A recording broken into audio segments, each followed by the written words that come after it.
ముఖ్యమంత్రి రేవంత్ రెడ్డి అధ్యక్షతన ఇవాళ మధ్యాహ్నం 3 గంటలకు సెక్రటేరియట్లో కేబినెట్ మీటింగ్ జరగనుంది.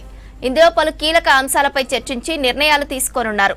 ప్రతి నెల 2 సార్లు మంత్రివర్గ సమావేశం నిర్వహించాలని ప్రభుత్వం ఈ మధ్య నిర్ణయించింది.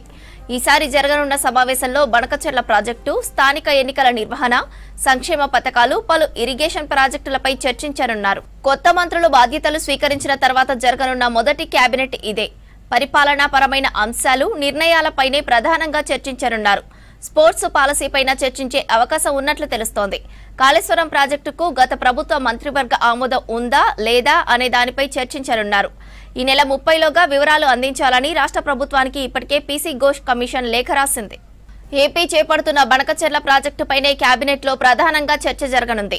ఈ ప్రాజెక్టుపై చర్చలకు సిద్ధమని సీఎం రేవంత్ రెడ్డి ఇప్పటికే ప్రకటించారు. ఏపీతో జరిపే చర్చల్లో అనుసరించాల్సిన వ్యూహంపై మంత్రివర్గ సమావేశంలో చర్చించి తుది నిర్ణయం తీసుకోనున్నారు. ఈ ప్రాజెక్టుకు సంబంధించి సాంకేతిక, న్యాయపరమైన అంశాలపై కూలంకషంగా చర్చించి రాష్ట్ర ప్రయోజనాలకు అనుగుణంగా ముందుకెళ్లాలని ప్రభుత్వం భావిస్తోంది. మరింత సమాచారం యాదగిరి అందిస్తారు. యాదగిరి, ఇవాల్టి కేబినెట్ భేటీలో ప్రధానంగా ఏ అంశాలపై చర్చించే అవకాశం ఉంది?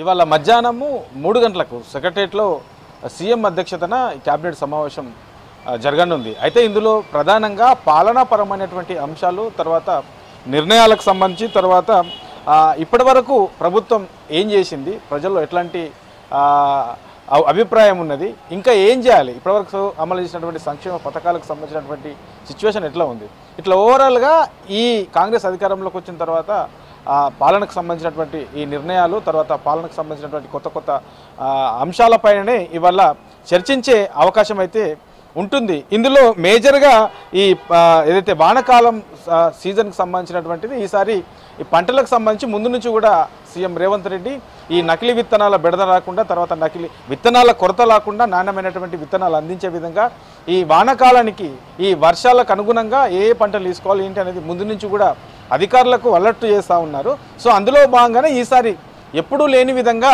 ఈ పెట్టుబడి సహాయం కింద ఇస్తున్నటువంటి రైతు భరోసా ఎకరాకు 6,000, సీజన్కి 6,000, సంవత్సరానికి 2 సీజన్లు కలిసి 12,000 ప్రభుత్వం ఇస్తుంది.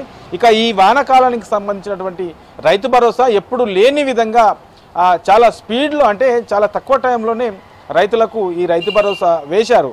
సో మరి ఇప్పుడు ఈ రైతు భరోసాకు సంబంధించినటువంటి దాంట్లో రైతుల అభిప్రాయాలు ఎట్లా ఉన్నాయి, ఇప్పటి వరకు ఎన్ని ఎకరాల వరకు ఈ రైతు భరోసా వేసాము, అంటే గుంట సాగు చేసే రైతుకు కూడా రైతు భరోసా ఇస్తాము, అందులో ఎట్లాంటి ఆందోళన చెందాల్సిన అవసరం లేదు, అనుమానాలు పడాల్సిన అవసరం లేదు అని చెప్పేసి ప్రభుత్వం చెప్పింది.